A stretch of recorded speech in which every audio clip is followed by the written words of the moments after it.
우리는 어떤 유년 시절을 보내느냐에 따라 인간관계를 하는 방법의 대부분이 결정됩니다. 개인의 성격과 성향에 따라 타인을 대하는 태도가 다를 수 있지만 어떤 성향이든 사람을 대하는 장점이 있기 마련입니다. 그 장점을 통해 자신만의 인간관계의 법칙이 완성되어 갑니다. 어떤 사람에게 영향을 받았느냐, 어떤 경험을 하느냐에 따라 각자의 인간관계가 형성되게 됩니다.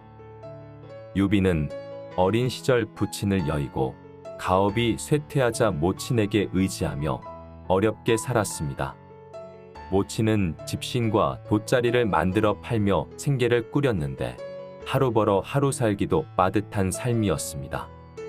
비록 가난한 신세였지만 유비는 다른 아이들과 다르게 성장하였습니다. 사람들의 마음을 얻어 천하의 일을 꾀하였고 이름을 남기는 자로 남았습니다. 유비가 사람들의 마음을 얻었던 방법이 무엇이었을까요? 그의 삶을 잠시 엿보며 지금의 우리 삶에 어떻게 적용해 갈 수 있는지 6가지의 방법에 대해서 이야기를 이어가겠습니다. 첫 번째, 상대에게 자신의 생각을 강요하지 않았습니다. 노자의 도덕경에는 유비에 대해서 이렇게 설명을 하고 있습니다.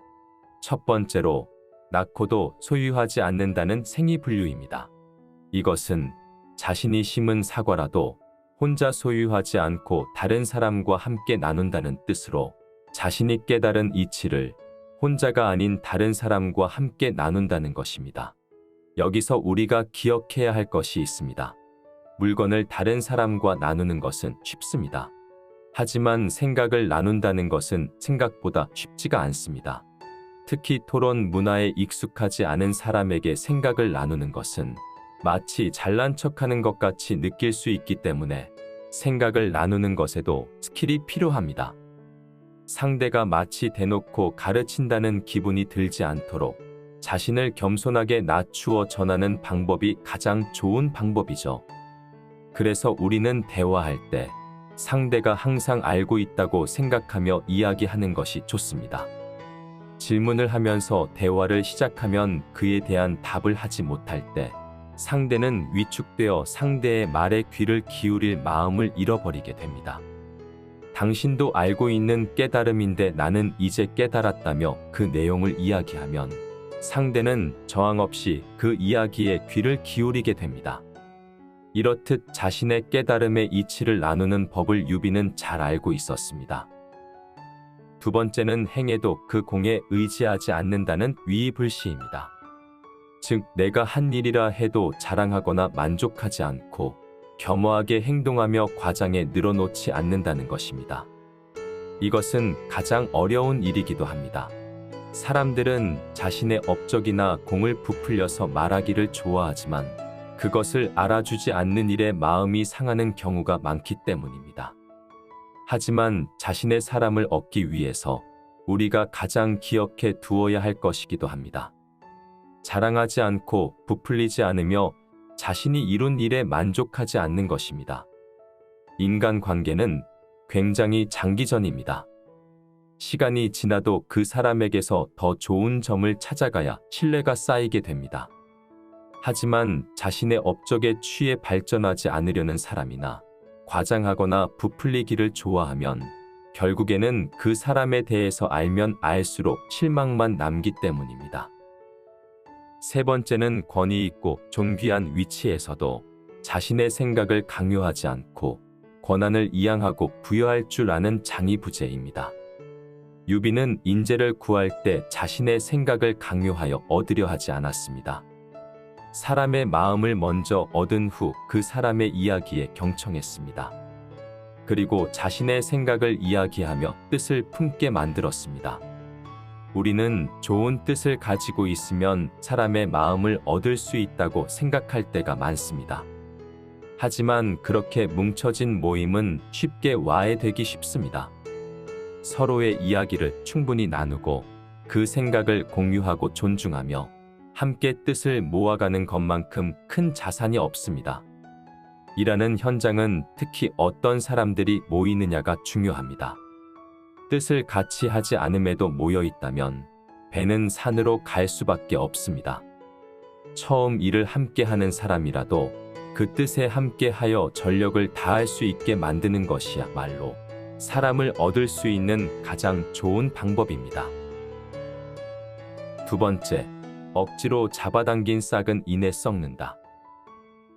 맹자의 공손추에 나오는 발묘조장이라는 말이 있습니다. 송나라에 어리석은 농부가 있었는데 자신의 벼가 다른 사람 것보다 덜 자란 듯해 순을 잡아 뽑은 것입니다. 물론 그가 잡아당긴 벼들은 다음 날 다 말라 죽었습니다. 사람을 키우는 것도 이와 같습니다. 요즘 선행 교육에 대해 생각해 봐야 할 문제들이 많이 있습니다. 사람들은 지식적인 부분에 대한 열정이 아주 강합니다. 먼저 배우고 남들보다 뛰어난 것을 흠모하기 때문에 자녀에게도 이런 교육을 통해 남들보다 앞서가기를 원합니다. 그래서 선행학습을 통해 중고 과정을 더 어릴 때 학습하게 합니다. 이 결과 학교 수업에서 학생들은 정작 배워야 할 것을 배우지 못하고 다른 공부를 하거나 잠을 자며 피곤을 풀고 학원에 가서 선행학습을 하는 일이 반복됩니다. 학교 교육에서 배워야 할 것들을 제대로 배우지 못하게 되는 것이죠. 학교는 지식만 배우는 곳이 아니라 성장하면서 필요한 여러 요소들을 배워가야 하는 곳이기 때문에 학교에서의 교육이 무엇보다 중요한 것입니다. 심리학에는 개체가 발전하는 과정에서 환경의 영향이 가장 크게 작용하는 결정적 시기라는 크리티컬 피리어드 개념이 있습니다. 아이의 성장에 결정적인 역할을 하는 시기에는 그에 맞는 주제와 교육을 하는 것이 매우 중요하다는 것입니다.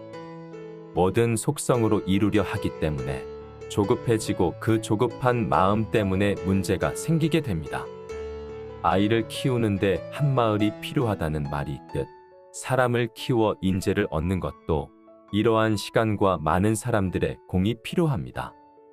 기다려 줄줄 아는 여유로운 마음은 사람을 보는 눈도 키워주고 자신을 돌아보고 성장할 수 있게 만드는 참된 힘이 됩니다. 유비는 속성이 아닌 이런 기다림으로 사람들을 대했고 그 기다림에 보답을 해주므로 유비가 가진 능력 이상의 일들을 해나갔습니다. 세 번째, 남의 시선과 평가에 연연하지 않는다. 망아지가 강을 건너는 고사가 있습니다. 망아지가 강을 건너려 하자 황소는 강이 얕으니 아무 때나 건너라고 이야기했습니다. 반면 다람쥐는 강이 너무 깊어 친구가 빠져 죽었으니 절대 건너지 말라고 말렸습니다. 망아지는 강을 건너야 할까요? 말아야 할까요? 여기서 인생이란 강을 건널 것인지 말 것인지는 강이 어떤 상태인가로 결정되는 것이 아니라 나 자신이 누구인지에 따라 결정된다는 사실입니다. 나 자신이 망아지라면 용감하게 건너면 됩니다. 만약 작은 다람쥐라면 무턱대고 건너는 것은 적절하지 않습니다. 이를 사람마다 다르다라고 이야기를 하는 것입니다. 인생이라는 강은 사람마다 건너는 방법과 방향이 있게 마련입니다. 평범하게 안정된 삶을 좋아하는 사람도 있고 모험하고 도전하는 일을 좋아하는 사람도 있습니다. 이런 상황은 성취동기가 각자 다르기 때문에 나타나는 현상입니다. 생존을 위해 종사하는 것을 직업이라 하고 발전과 자아 실현을 위한 것을 사업이라고 합니다. 직업이 있으면 근심 없이 생활할 수 있고 사업을 하면 부끄러움 없이 자신이 원하는 바를 이루며 살아간다고 합니다. 유비는 어렸지만 큰 뜻을 세우고 천하를 마음속에 품었습니다. 그렇다고 강렬한 성취동기와 사업을 크게 하고자 하는 갈망만으로 마냥 시간을 보낸 것도 아니었습니다. 남들이 자신을 어떻게 평가하느냐에 자신의 시선이 쏠리게 되면 자신의 인생을 살아가는 것이 아니라 다수가 바라고 계획하는 인생을 살려고 발버둥치다. 마치 사회에서 이야기하는 인생의 매뉴얼이 정답이냥 살아가게 됩니다. 하지만 유비는 그런 주변의 시선과 평가에 연연해하지 않고 배움의 길과 하고자 하는 일을 균형 맞춰 이루어갔습니다. 이렇듯 사람은 각자 자아 실현을 위한 강렬한 성취 동기를 위해 준비와 집중이 필요합니다. 대학이라는 경전에서 이야기하는 말이 있습니다. 머물물 알게 된 뒤에야 자리를 잡고, 자리 잡은 뒤에야 능히 고요할 수 있으며, 고요한 뒤에야 능히 안정이 되며, 안정된 뒤에야 능히 생각할 수 있고, 깊이 생각한 뒤에야 능히 얻을 수 있다는 말입니다. 대학에서 이야기하는 공부는 머물물 아는 것이 출발점이고, 안정된 마음은 기초라는 뜻으로 마음이 안정되고 고요해야 얻는 것이 있다는 의미입니다. 여기서 정의란 집중력으로 긴장을 풀지 않으면서 강력한 의지로 온 마음을 다해 집중하는 것입니다. 남의 시선에 신경을 쓰면 안정을 찾기 힘들고, 안정을 찾기 힘드니 집중을 할 수 없고, 집중을 하지 못하니 의지를 잃어버리게 됩니다.